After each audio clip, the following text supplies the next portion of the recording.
Yeah, as I said, film any cinema as an art, I don't believe in it is beyond all the regional boundaries. I always believe. So we since we are all from Tamil Nadu, we are making Tamil films. But once we started making few films in Tamil, we thought we should go beyond the borders, beyond borders of Tamil, go into other industries and make films for a larger sector of audience and all that. So in that way, why Malayalam film is because as I said, the stories I'm very much inspired. I love a lot of Malayalam films. The way they come up with very intense stories, but made in a very simple way. Because you see, like, yeah, there are films with lot of bigger action, bigger production values and all that, but still there'll be a lot of surprises from this industry. I've seen a lot of film that has surprised me, like how could they tell the story in a very simple way, but still it's very intriguing and it's very like riveting throughout the thing. Like that, we saw a film called Attention Please, which was, as I said, as soon as I saw the film, I was like startled, like how could he write something like that? Because I think that's the confidence he had in his writing. So in that way, we are very, very happy that we are coming with an experimental film like this, the Malayalam thing, and I'm very sure and I hope the way, because so far the films in Malayalam which has been very hit. I mean, because I think Malayalam people here love films like this, and then they've always made that as a big success, and I'm very sure they will also make this Attention Please also as a big success. So how can a filmmaker approach Stonebench and how the doors are open? Can you just brief on that? Yeah, I mean, I think it's very much straightforward. I mean, you can. There are a lot of ways. I mean, they can email their storyline, not storyline, maybe at least just because we don't actually encourage people to send the script directly. Maybe just because first we need to. What we look for is the tag, the one-liner or a synopsis, and if that interests, maybe we will read the full script. So it is, I mean, through mail, or you can directly come and approach any of us, and then if the script is good, we'll be ready to produce. നമ്മൾ പറഞ്ഞത് ഭയങ്കര സന്തോഷമാണ്. ഞാൻ പറഞ്ഞില്ല, ഇതൊന്നും പ്രതീക്ഷിച്ച കാര്യമല്ല, അത്രയൊക്കെ എത്തും. ശരിക്കും ഇത് ഞാനൊക്കെ അഭിനയിച്ച്, ഇന്നൽ, അജിത്ത്, നമ്മുടെ തന്നെ ആ റൂമിലുണ്ടായിരുന്ന 5 പേര് തന്നെ അഭിനയിച്ച് നമ്മൾ തന്നെ ഷൂട്ട് ചെയ്ത് യൂട്യൂബിൽ ഇറക്കുക എന്നുള്ള പ്ലാനിലാണ് എഴുതി തുടങ്ങിയത്. അത് ശരിക്കും പറഞ്ഞാൽ എറണാകുളത്ത് ഇങ്ങനെ കുറേ ആൾക്കാർ അസിസ്റ്റൻ്റ് ഡയറക്ടറാവണം, സിനിമ ചെയ്യണമെന്നൊക്കെ പറഞ്ഞ് എല്ലാ നാട്ടിലും കെട്ടിക്കിടക്കണ പോലെ ഞാനും 1-2 വർഷം അവിടെ തൃപ്പൂണിത്തുറ റൂമിൽ നമ്മളെല്ലാവരും കൂടി ഇരുന്ന ആൾക്കാരാണ്. നമ്മൾ പരസ്പരം അങ്ങോട്ടും ഇങ്ങോട്ടും പറഞ്ഞ കാര്യങ്ങൾ തന്നെയാണ് ആ സിനിമയ്ക്കകത്തുള്ളത്. നമ്മൾ ഡിസ്കസ് ചെയ്ത കാര്യങ്ങൾ തന്നെയാണ്. അതൊരു സിനിമ പാറ്റേണിലേക്ക് മാറ്റി അറ്റൻഷൻ പ്ലീസ് എന്ന് പറഞ്ഞൊരു തിരക്കഥ എന്നുള്ള രൂപത്തിലേക്ക് ആക്കിയൊരു സിനിമയാക്കി എന്നുള്ളത് മാത്രമേ ഉള്ളൂ. ഇതൊക്കെ പ്രതീക്ഷിക്കാത്ത കാര്യങ്ങൾ തന്നെയാണ്. ഭയങ്കര സന്തോഷമാണ്. ഇല്ലോട്ടെ, ഞാൻ പറയണ കറക്റ്റാണോ എന്ന് എനിക്കറിയാൻ പാടില്ല. പക്ഷെ ഇങ്ങനെയാണ് സിനിമ ചെയ്യേണ്ടത്, ഇന്ന രീതിയാണെന്നൊന്നുമില്ല. നമ്മൾ തോന്നുന്ന പോലെ അങ്ങ് ചെയ്യുക. ഇപ്പോൾ 2 ഉറുമ്പ് നടന്നു പോകുന്നത് ഫുള്ളായിട്ട് ഒരു 1.5 മണിക്കൂർ ഷൂട്ട് ചെയ്ത് അതിനൊരു വോയിസ് ഓവർ കൊടുത്തു കഴിഞ്ഞാലും അത് ചിലപ്പോൾ നല്ല രീതിയിലാണെങ്കിൽ അതൊരു സിനിമയാവും. എൻ്റെ സിറ്റുവേഷൻ എന്താണെന്ന് വെച്ച് കഴിഞ്ഞാൽ, ഞാൻ കുറേ വർഷമായിട്ട് ഇങ്ങനെ നടക്കണം. എൻ്റെ അടുത്ത് 1 ലക്ഷം കൊണ്ട് ഒരാൾ വന്നു കഴിഞ്ഞാലും 10 ലക്ഷം കൊണ്ട് വന്നു കഴിഞ്ഞാലും 1 കോടി കൊണ്ട് വന്നു കഴിഞ്ഞാലും പടം ചെയ്യുന്നുള്ള രീതിയിലാണ് ഞാനുണ്ടായിരുന്നത്. അത്രയും ഫ്രസ്ട്രേറ്റഡ് ആയിരുന്നു ഞാൻ. ലാസ്റ്റ് ഗൾഫിൽ പോകുക എന്നുള്ളൊരു തീരുമാനത്തിന് മുമ്പ് ഒരു ചെറിയൊരു പടം ചെയ്യണം എന്നുള്ള രീതിയിൽ ചെയ്തതാണ് attention please. Yeah, Stonebench, even in Tamil films, we always make it a point that we should be doing with debut filmmakers, new talents, aspiring filmmakers, and make their dream come true. So that's why we are very, as I've been telling you, very happy to like sort of that Jithin's debut film is with us, and definitely we are looking for more debut directors, more new talents, and we'll be more than happy to produce their films. അല്ല, ഒരു actor എന്ന നിലയിൽ ഇപ്പം bro പറഞ്ഞ പോലെ അതിൻ്റെ അകത്ത് തന്നെ ഉണ്ടല്ല. കാരണം കാർത്തിക് സാറിൻ്റെ പടങ്ങളൊക്കെ നമ്മൾ തിയേറ്ററിൽ, എനിക്കൊന്ന് പേട്ടയൊക്കെ ഞാൻ രാവിലെ 4 മണിക്ക് എണീറ്റ് പോയി. പേട്ട മാത്രമല്ല, അതിന് മുമ്പുള്ള സാറിൻ്റെ ഫസ്റ്റ് പടം മുതൽ പിസ് മുതൽ ഞാൻ ഫോളോ ചെയ്യുന്നതാണ്. അതുപോലെ തന്നെ സ്റ്റോൺബെഞ്ചിൻ്റെ ഫസ്റ്റ് വർക്ക് മുതൽ ഇവരുടെ വെബ് സീരീസുകളും എല്ലാം തറവായി ഫോളോ ചെയ്യുന്ന ഒരാളാണ്. ഇവർ മലയാളത്തിലേക്ക് വരുമ്പം ഇവർ ലോഞ്ച് ചെയ്യുന്ന പടത്തിൽ അതിലൊരു ടൈറ്റിൽ റോൾ ചെയ്യാൻ ഞാൻ ആദ്യമായിട്ടാണ് ഒരു പടത്തിൽ ടൈറ്റിൽ റോൾ ചെയ്യുന്നത്. അത് ഇങ്ങനെ ഒരു പടത്തിൻ്റെ ടൈറ്റിൽ റോളായിട്ട് അഭിനയിക്കാൻ പറ്റുക, കാരണം ഇത് ചെയ്യുന്ന സമയത്ത് ഞാൻ നേരത്തെ പറഞ്ഞ പോലെ നമുക്കൊരു ഒറ്റ ലക്ഷ്യമുള്ളായിരുന്നു, ഇത് നമുക്ക് എവിടെയെങ്കിലും ജിതിൻ പറഞ്ഞ പോലെ ഒരു സിനിമയെങ്കിലും ചെയ്യണം എന്ന് പറഞ്ഞ പോലെ ആ സിനിമ നമ്മളെ നന്നായിട്ടൊന്ന് പ്ലേസ് ചെയ്യാമെന്ന് മാത്രമേ ഉണ്ടായിരുന്നുള്ളൂ.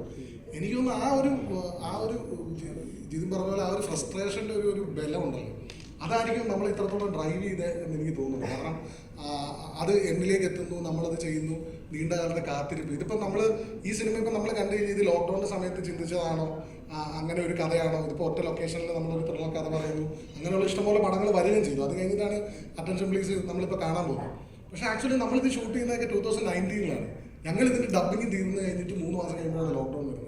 അപ്പോൾ ഇത് കോവിഡ് സമയത്ത് ചെയ്യാൻ പറ്റിയ ഒരു ബെസ്റ്റ് പ്രൊഡക്ഷൻ പ്രോഡക്റ്റാണ്. അങ്ങനെ ഇവരുടെ വേറെ ഫ്രണ്ട്സുകളൊക്കെ കാണിച്ചപ്പോൾ അവരൊക്കെ പറഞ്ഞതാണ് ലോക്ക്ഡൗൺ പടത്തിൻ്റെ ഒരു ക്വാളിറ്റി ഉണ്ട് എന്നുള്ളത്. പക്ഷെ അത് നമ്മൾ അതിന് മുമ്പേ ചിന്തിച്ച് തുടങ്ങി അങ്ങനെ ഒരു സാധനം ചെയ്യാൻ പറ്റി എന്നുള്ളതാണ് എനിക്ക് തോന്നിയ ഒരു ഏറ്റവും വലിയൊരു കാര്യം എന്ന് പറഞ്ഞാൽ. ഇപ്പോൾ കാർത്തികൻ സാർ പറഞ്ഞ പോലെ ഈ എഴുത്തിൻ്റെ ഒരു ഭംഗിയുണ്ട് ഇതിൻ്റെ. ഇപ്പോൾ നമ്മൾ എന്തൊക്കെ പറഞ്ഞാലും ഇവൻ്റെ ആ ഒരു തോട്ടിൽ നിന്നാണ്, ഇവൻ്റെ ഒരു ബ്രെയിൻ ചൈൽഡാണ്, അതിൽ നിന്നാണ് ഇത് സ്റ്റാർട്ട് ചെയ്യുന്നത്.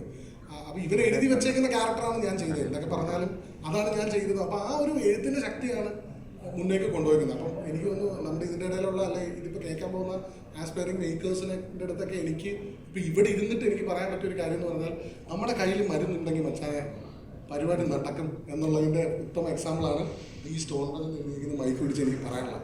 അതാണ്. Thank you. തീർച്ചയായും പ്രഷർ അടിച്ചിട്ട് ആക്ച്വലി പ്രഷർ എന്താണെന്നൊക്കെ മറന്നിരിക്കുകയാണ്.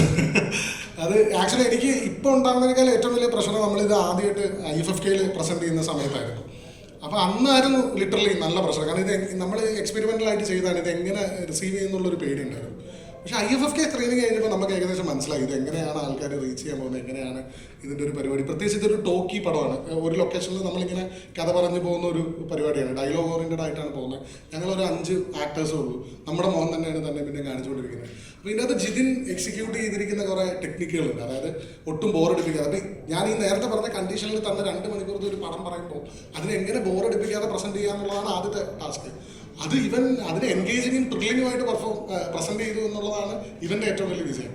അപ്പോൾ അത് ഭയങ്കര രസകരമായിട്ട് മുന്നോട്ട് വരുന്നു. പിന്നെ ഈ പടത്തിൻ്റെ എനിക്കൊന്ന് ആ ക്രിയേറ്റിവിറ്റി ഹൈ കാരണം കുറേ മാജിക്കുകൾ പിന്നീട് സംഭവിച്ചിട്ടുണ്ട്. ഇപ്പോൾ നമ്മൾ പടം കഴിഞ്ഞതൊരു സൗണ്ടിന് ഭയങ്കര വാല്യൂ ഉള്ളൊരു പടമാണ്.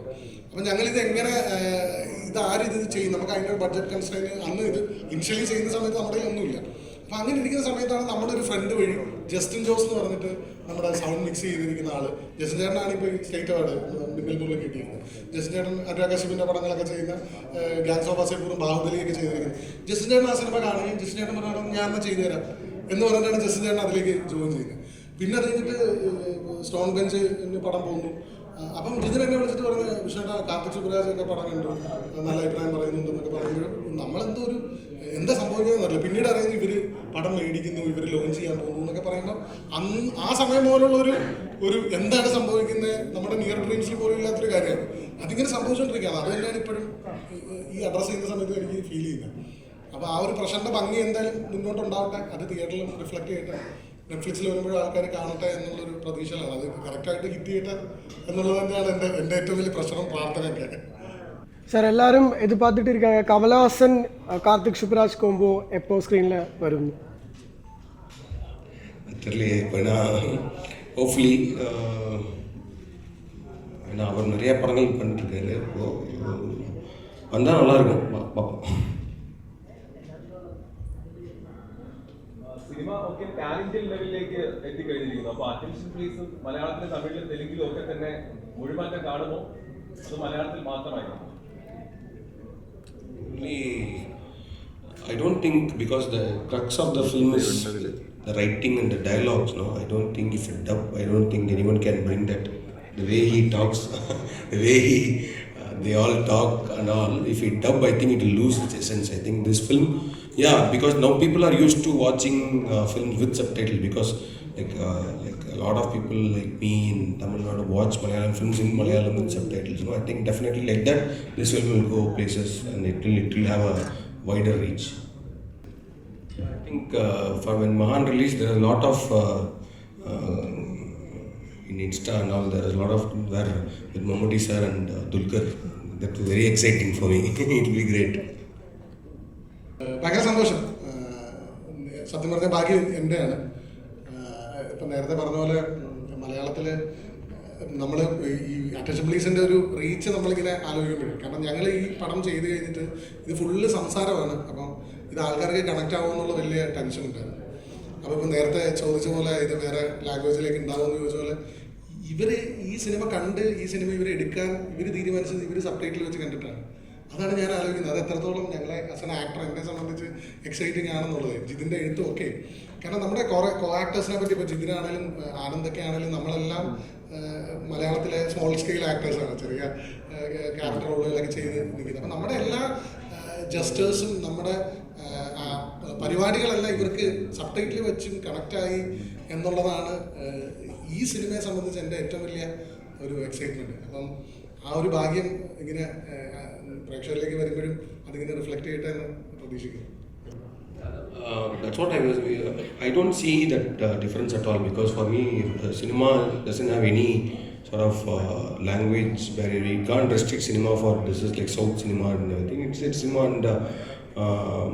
and I don't see it as okay South films or the North films and all. I believe it's just maybe Indian films and that's it. I think this sort of things and all is created with a bigger agenda, and I don't believe in all that. Yeah. For any film, no, there is no definite right time or wrong time. It's all like what to say. We believe that this is the right time and do, and hopefully. So when there are big films coming, we have seen so far, no, in any industry or when there's a lot of big films coming, suddenly there will be like one small film that comes and gets all the attention. No, I think this attention, please will get that attention. That was basically thought like because when we see, when we make some films and then we dub it in all other languages, there is some problem of say like he asked a question like whether we need to dub it attention pays to other languages and then do it, but I thought I should do some film, experiment, do a film which doesn't have this language barrier or restriction at all, so that anyone can understand the thing. I think that's already Kamal sir has did long back, so I wanted to try that in a thriller thing, and that's how Medkuri started. The thought started, and that was actually I think our Stoneman's second production. First we produced Meyadaman and then second production.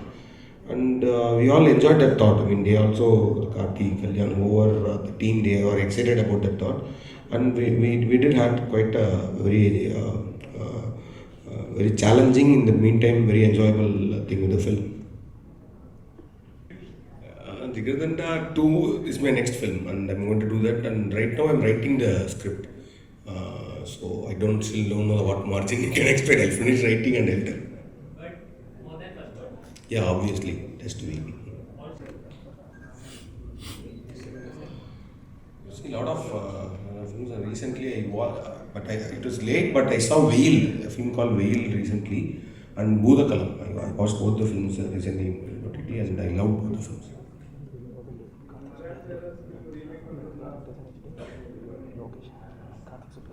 Remakes? I don't have the believe in the concept of remaking because it's all that film shouldn't be. Sir, most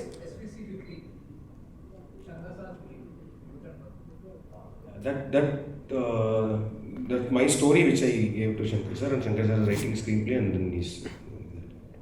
Sir, in Karthik Lokesh Kangaraj there is LCU. Can we expect a Karthik Subbaraj universe with all the characters? No, as of now, no idea. Because every film is we are trying to create some new characters and all. No? So it takes some time to connect. Like Petta Velan and Jigardanda, Bobby Simha. We'll think about it. For the new talents to reach us, basically. Okay. So we are pretty open, actually. That's what people don't understand. People always believe it's very difficult to reach or you need to know people. I think with us, we are like pretty open. We have an email ID in our website and we do respond to them, actually. So, but we follow a very professional environment. So anybody who has a good story, like Karthik said earlier, just they need not send the entire script or anything. Looking for an appointment, yes, we do fix an appointment, hear the narration, and when we like it, we say it. And the other best thing about Stonebench is like what we've been following in our Tamil industry, and where we really want to do it in Malayalam as well. We have a very fixed scheduled calendar on limited films that we want to do in a year, and so we never make any filmmakers to wait, like signing up and keeping them for wait. We don't follow that process. Only when we have the calendar in place, we actually go for the subject, and whichever subject comes in the first, like we listen to it, and if the first one likes it, we just close it and we move on to it. So it'll be very professional, and like people just have to reach in the professional way. That's it. Thank you. വലിയൊരു ബാനറിലൂടെയാണ് നായകനായി മലയാളത്തിലേക്ക് ഇറങ്ങിയത്. അപ്പോൾ ഇനിയും നായകനായി മലയാള ചിത്രങ്ങളിൽ പ്രതീക്ഷിക്കാൻ കഴിയും? ഞാൻ നായകനായിട്ട് ഇനി ചെയ്യൂല. അങ്ങനെയല്ല, അത് ആക്ച്വലി ഇതിൽ ബേസിക്കലി ഈ ഞാൻ നായകൻ എന്ന് പറയുന്നതിനേക്കാൾ ഉപരി ഇതൊരു കണ്ടന്റ് ഡ്രിവൺ പടമാണ്. ഇതിൻ്റെ അകത്തെ സ്ക്രിപ്റ്റാണ് ഇതിൻ്റെ അകത്തെ ബേസിക് നായകനായിട്ടുള്ളൊരു പരിപാടി. അപ്പോൾ ഇതിൽ ആദ്യം തന്നെ ജിതിൻ എൻ്റെ അടുത്ത് ചേട്ടാ നായകനായിട്ടാണെന്ന് പറഞ്ഞപ്പോൾ തന്നെ ഞാൻ പറ്റില്ല എന്നുള്ള രീതിയിലാണ് സംസാരിച്ചത്.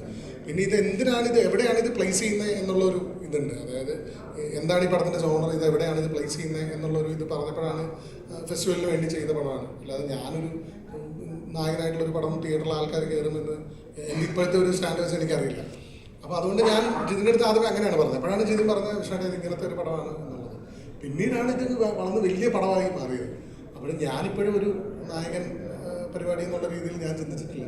നല്ല ക്യാരക്ടർ റോൾസ് വരിക, നമുക്ക് ചെയ്യാൻ പറ്റുന്ന പരിപാടികൾ ചെയ്യുക എന്നുള്ളതാണ് ഏറ്റവും വലിയ സന്തോഷമുള്ള കാര്യം. കാരണം ഈ പടം ആൾക്കാർ മാക്സിമം ഡയറക്ടേഴ്സ് കാണട്ടെ, അവരിലേക്ക് എത്തട്ടെ, എന്നിട്ട് എനിക്ക് വേണ്ടി നല്ല ക്യാരക്ടേഴ്സ് എഴുതാൻ പറ്റട്ടെ എന്നുള്ളതാണ്. ഇപ്പോൾ ഇത് അറ്റൻഷൻ പ്ലീസ്, സ്റ്റോൺ ബെഞ്ചിൻ്റെ അറ്റൻഷൻ പ്ലീസ് എന്ന് പറയുന്നത് എനിക്ക് വലിയൊരു അഡ്രസ്സാണ്. അത് തന്നെ ആ അഡ്രസ്സിനെ മാക്സിമം യൂട്ടിലൈസ് ചെയ്യാൻ പറ്റട്ടെ എന്നുള്ളതാണ് എൻ്റെ ഭാവി പ്ലാൻ. അത് തന്നെ ഡയറക്ഷൻ പ്ലാൻസ് ഉണ്ട്. ഇപ്പോൾ വെബ് സീരീസ് കഴിഞ്ഞിരിക്കുകയാണ്, അതുണ്ട്. സിനിമ അസിസ്റ്റന്റ് ഡയറക്ടറായിട്ടാണ് ഞാൻ ക്യാമറയുടെ ബാക്കിൽ നിന്നാണ് തുടങ്ങുന്നത്. ഡയറക്ഷൻ പരിപാടികൾ വിട്ടിട്ടില്ല. ഇങ്ങനെ ആക്ടിങ്ങിൽ ഇങ്ങനെ അൺപ്ലാൻഡ് ആയിട്ടുള്ള കുറേ സന്തോഷങ്ങൾ സംഭവിക്കുന്നതുകൊണ്ട് ഞാൻ അതിൽ പിടിച്ചിട്ട് പോവാണ്. ഡയറക്ഷൻ പരിപാടികളുണ്ട്. ഭാവിയിൽ എന്തെങ്കിലുമൊക്കെ ആയിട്ട് എനിക്ക് സ്റ്റോൺ ബെഞ്ചിൻ്റെ അടുത്തൊരു കഥ പറയാൻ പറ്റട്ടെ എന്നൊക്കെ ഒരു ആഗ്രഹം ഞാനിപ്പോഴേ പറയുകയാണ് സാർ. അപ്പോൾ അങ്ങനെ അതാണ് ഡയറക്ഷൻ പ്ലാൻ ഉണ്ടാവും. അടുത്ത കൊല്ലത്തിനൊക്കെ ആയിട്ട് ചെറിയ പ്ലാനിങ് ഉണ്ട്. അതിന് ഡേറ്റ് ഇല്ല, നമ്മൾ എഴുത്ത് ജസ്റ്റ് കഴിഞ്ഞിട്ടേ ഉള്ളൂ. അപ്പം ഒന്ന് സ്ക്രിപ്റ്റ് പറയാനും ഒക്കെ ആയിട്ട് ഇരിക്കുന്നു. ഡേറ്റ് ആയിട്ടില്ല, അത് പറയാനുള്ള ഒരു ലെവലിലേക്ക് എത്തിയിട്ടില്ല. പക്ഷേ എക്സൈറ്റ്മെൻ്റ് ആയിട്ട് കാര്യങ്ങൾ നടക്കുന്നുണ്ട് വൃത്തിയായിട്ട്. അങ്ങനെ ഒരു എക്സൈറ്റ്മെൻ്റ് കൂടെ ഉണ്ട്. Thank you so much media. നമ്മൾ ക്വസ്റ്റൻ ആൻസർ സെഷൻ ഇവിടെ അവസാനിച്ചിരിക്കുകയാണ്. ആൻഡ്